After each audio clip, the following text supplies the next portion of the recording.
Bismillahirrahmanirrahim. Dear students, Assalamu alaikum. Hope you and your family in the best of health. Dear student, this lecture is for grade 9, subject chemistry, chapter number 6, lecture number 9, and here is Mrs. Saira Jamal. The topic which we are going to discuss about is example 6.5, preparing a solution of given molarity by diluting a solution of known concentration. So in this numerical, you have to convert a concentrated solution into dilute solution, or you have to prepare a dilute solution from a concentrated solution. In the lab, the concentrated solution which is present, the one sulfuric acid is 18 molar. Molarity you have learned in the previous lectures. What is molarity? So the concentration unit, one of the unit is molarity, and in this numerical, 18 molar sulfuric acid solution has given. We have to prepare from this concentrated solution a dilute solution, and how much volume we have to take from this concentrated solution and then to dilute it to get 0.1 molar to 50 centimeter cube or ml of sulfuric acid. This is what we have to do. But the first thing, concentrated sulfuric acid. What does concentrated sulfuric acid means? We have two types of solution, concentrated solution and dilute solution. Concentrated solution, a solution which contain lots of solute in a small amount of solvent. Lots of solute in a small amount of solvent. Solute, blue balls, solvent particles, pink ball. You can see blue balls and the pink balls. So in concentrated solution, the amount of blue balls or blue particles are greater than the pink ball. It means the amount of solutes are greater than the solvent. So this type of solution is called concentrated solution. In dilute solution, the amount of solute dissolved in a solvent is lesser in number. You can see the pink balls that are the solvent particles, they are greater in number as compared to the blue balls, which are the particles of solute. So solute in dilute solution, the amount of solute is lesser than the amount of solvent. In concentrated solution, the amount of solutes are greater than the solvent. So concentrated solution of sulfuric acid means that it has greater number of solute in solvent, greater amount of sulfuric acid in water, in lesser amount of water. Then how to convert a concentrated solution into a dilute solution? If we want to convert a concentrated solution in a dilute solution, we have to add water in it. By adding water, we can convert a concentrated solution into a dilute solution, and this process is called dilution. Addition of extra solvent to the existing solution in order to reduce its concentration is called dilution. So we are doing dilution. We have an example of orange juice. Orange juice, this is a concentrated orange juice and very sweet. If you want to convert it into dilute orange juice, we will add water in it, and this addition of extra water in this orange juice is called dilution. So in order to convert a concentrated solution and make a dilute solution of it, we add water in it. But in order to convert, in this case, to solve the numerical problem, we have a formula called dilution formula. By using this dilution formula, we will first find out the a volume of solution which we have to take from this concentrated solution, and then we will dilute it by putting that volume in 250 ml of volumetric flask and then add water in it till mark. Then that will be our required dilute solution. The stock solution or the concentrated solution which are present in lab, they are higher in concentration. As I told you, 18 molar sulfuric acid. It is highly concentrated solution, and we can take small amount of volume from it, from the stock solution, and then we can dissolve it by adding water in it, and then we can get the required dilute solution or the desired dilute solution. A solution which is present in the laboratory or in the lab, it may have like a high concentration or greater concentration. This solution is called stock solution or concentrated solution. The dilution formula which we will use to find out the volume of solution which we have to take from the stock solution to prepare the desired dilute solution. The formula is moles of solute before dilution, which is equal to moles of solute after dilution. Moles of solute has a formula, that is moles of solute is equal to concentration into volume. Here we will use a unit of concentration in molarity. So we can also write moles of solute is equal to molarity into volume, or concentration into volume. Both are correct. Formula is M1V1 is equal to M2V2. M1V1, as I told you, moles of solute before dilution and moles of solute after dilution. Moles of solute formula I told you is concentration multiply volume. Concentration, here I use the term molarity for concentration, which is a unit of concentration. So molarity into volume, or moles of solute before dilution, molarity and volume or moles of solute after dilution. M1 is the concentration or molarity of the original solution or concentrated solution or stock solution. V1 is the volume of the original solution.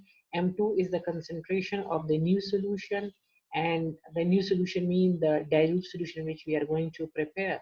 And V2 is the volume of the new solution, again the dilute solution. And by putting all these values from the question into the dilution formula, we can get the required amount of, or the required volume of solution which we have to take from the stock solution. Concentrated sulfuric acid is 18 molar. So M1, which is the molarity of the concentrated solution, it is 18 molar. Volume of the concentrated solution which we have to take out from it, we have to calculate it out. Molarity of required sulfuric acid solution is 0.1 molar. Required means the solution which we have to prepare, the dilute solution. This is the stock solution of sulfuric acid. Sulfuric acid available in lab is in this 18 molar form. It is highly concentrated solution, and sulfuric acid is called the king of chemicals. Volume of required sulfuric acid, we require 250 ml or 250 centimeter cube of solution. Dilution formula is M1V1 is equal to M2V2.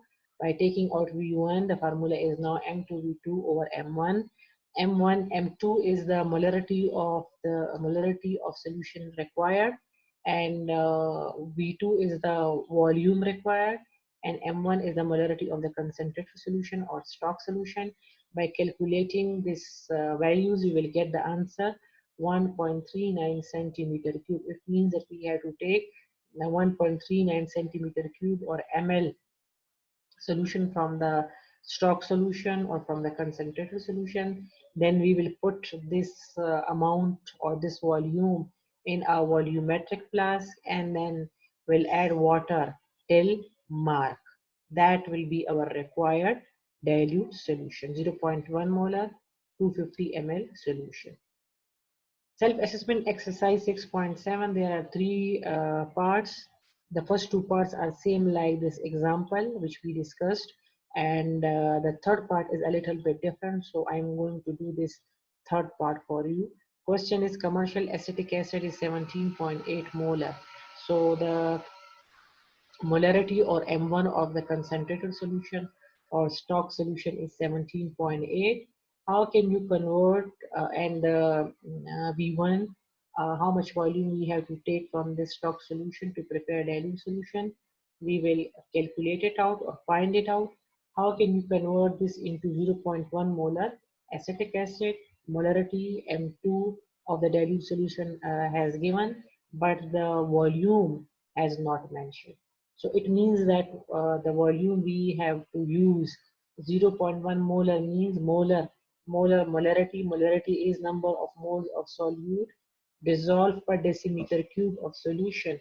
So per decimeter cube of solution means we will use per 1 decimeter cube of solution. Also, we know that 1 decimeter cube is equal to 1000 centimeter cube. So we will use the unit 1000 centimeter cube. The volume we will use 1000 centimeter cube. Now let us solve this numerical. Molarity of stock solution is 17.8. Volume of stock solution required, we have to find it out. Molarity of required solution is 0.1 molar. Volume of required solution, I told you we will use 1 decimeter cube or 1000 centimeter cube. So by putting the values in this dilution formula, 0.1 into 1000 divided by 17.8 will give us 5.61 centimeter cube. It means we will take 5.61 centimeter cube solution from the stock solution. Then we will put it into 1000 centimeter cube or 1000 ml of volumetric glass and then add water in it till mark. That will be our required 0.1 molar dilute solution. This is you have to take, these are the volumetric class. You have to take the amount 5.61 centimeter cube by using this pipette or also called pipette. Take 5.61 centimeter cube solution from this concentrated or stock solution and then put it into a clean 1000 centimeter cube of volumetric glass and then add water in it till mark. When you will add water in it till mark, this will be our required dilute solution, 0.1 molar dilute solution. Concentrated, you can see it has more number of or large number of solute particles, while in dilute solution it has less number of solute particles in it. So to convert a or to prepare a dilute solution from a concentrated solution, we have to follow these steps. I have a video, and in this video, Take a 10 milliliter aliquot of our stock solution using a 10 milliliter volumetric pipette. To use the pipette, place the pipette in the liquid to be collected. Squeeze the pipette bulb and allow the liquid to rise up the pipette. You should allow the liquid to pass the line marked on the pipette, but before the bulb. Remove the bulb and place your other thumb over the end, creating a seal, and slowly release just the corner of your thumb, allowing the liquid to exit so that the meniscus is directly on the line marked on the pipette. This takes some practice, and you may need to use the bulb to pull more liquid into the pipette again. Never pipette by mouth. Once you have the exact amount of liquid required in the pipette, hold your thumb firmly over the end and transfer the pipette to a new volumetric flask. In this case, a clean 250 milliliter volumetric flask. Allow all of the liquid to flow out of the pipette. Do not use the bulb to force the liquid out, as pipettes are designed to deliver the exact amount of liquid, and there may be a small amount of liquid remaining at the end.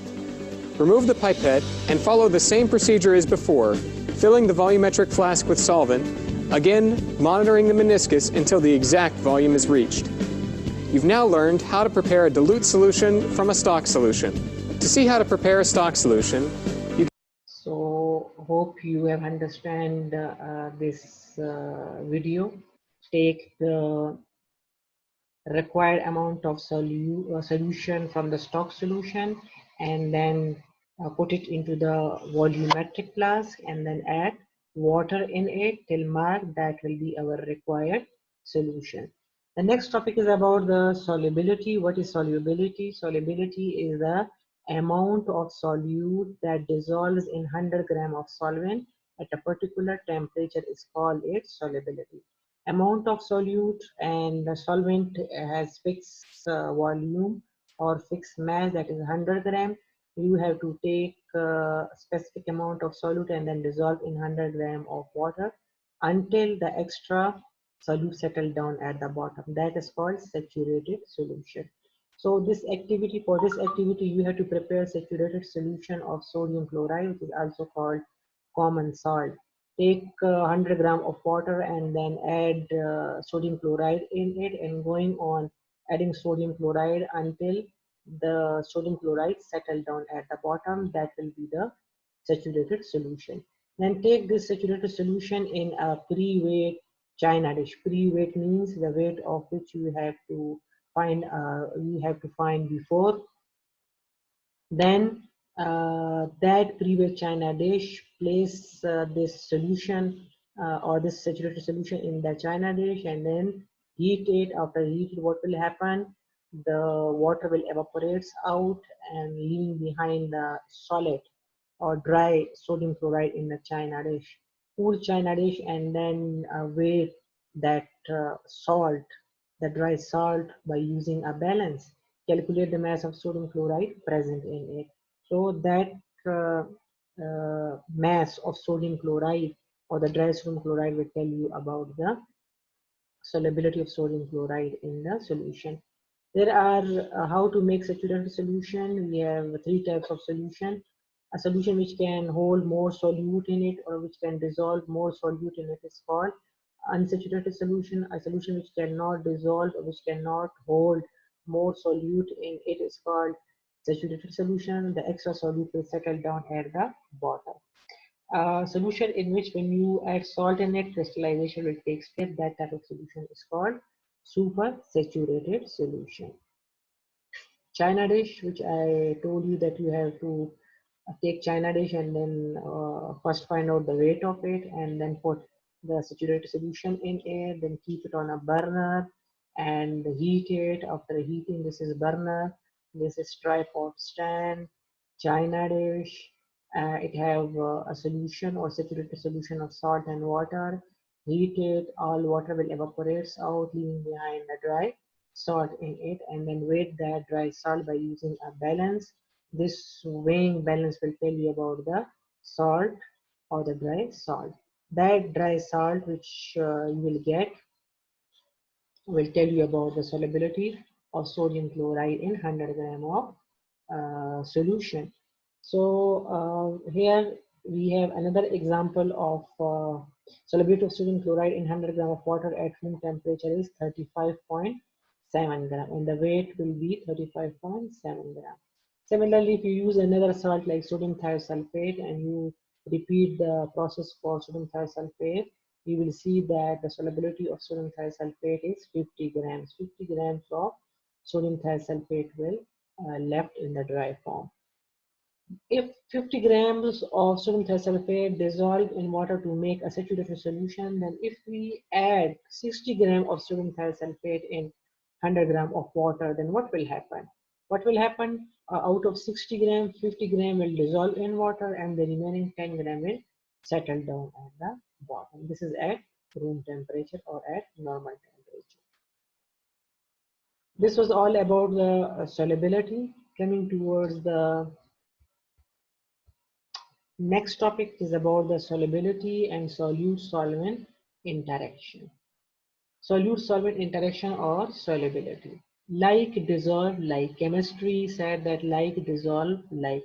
Like dissolve like means that polar solute will dissolve in polar solvent and non-polar solute will dissolve in non-polar solvent. Or those solute which have same structure like the solvent, they will easily dissolve in each other. Or those solute which are polar, they will easily dissolve in the polar solvent.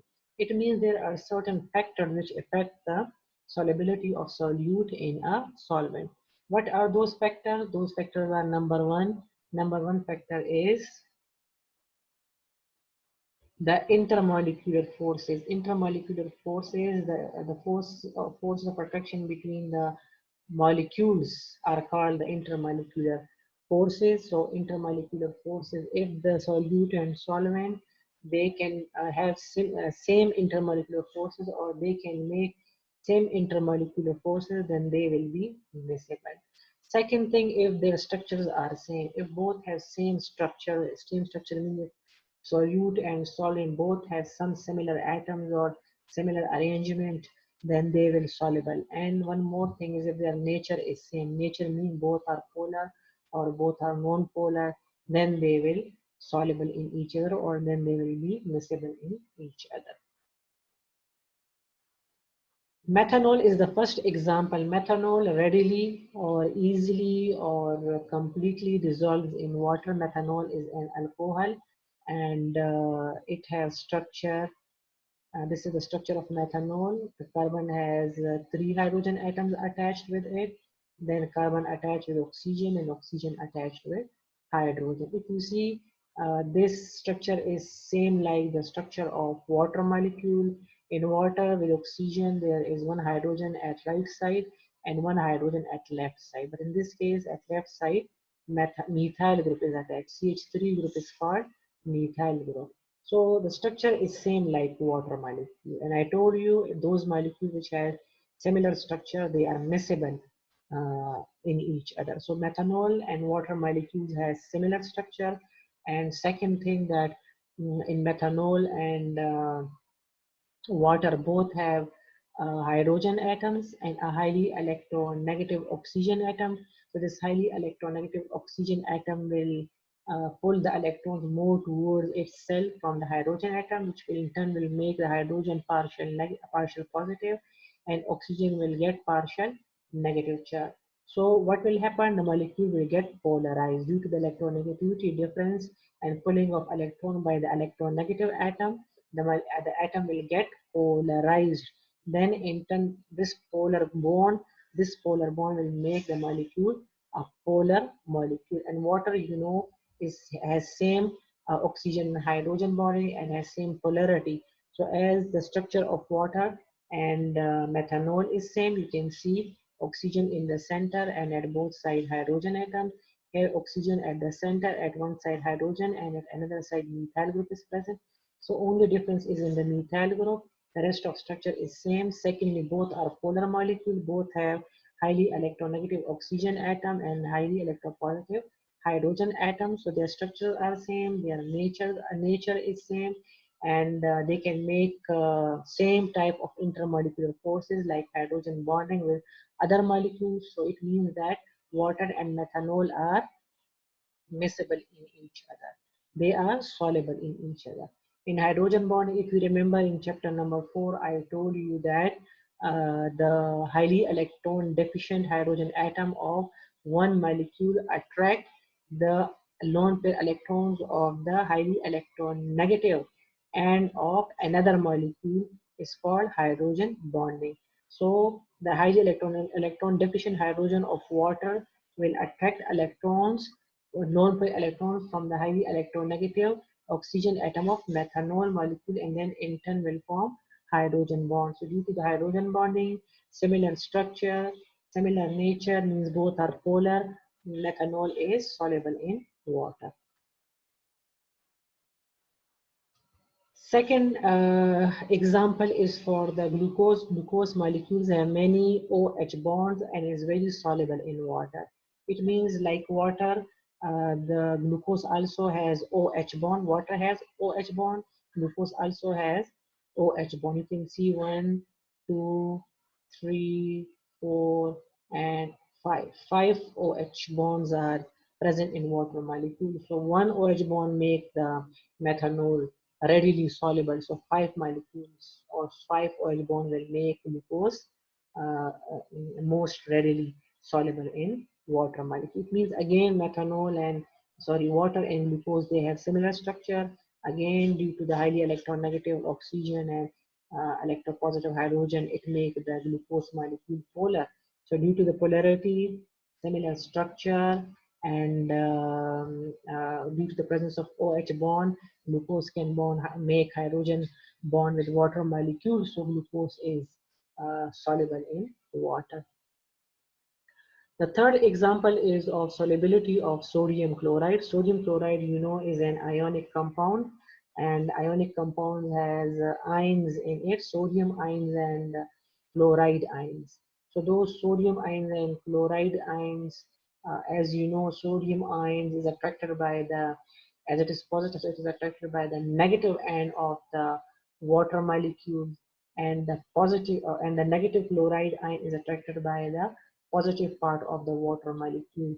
So these water molecules will pull the sodium ion and chloride ion from each other. As a result, the bonds will break up, and then sodium chloride will dissolve in water. It means that this uh, hydration energy is greater than the lattice energy. About hydration energy and lattice energy we'll learn inshallah in higher classes, but just keep in your mind that the energy of water molecules to break the bond between sodium and chloride is greater.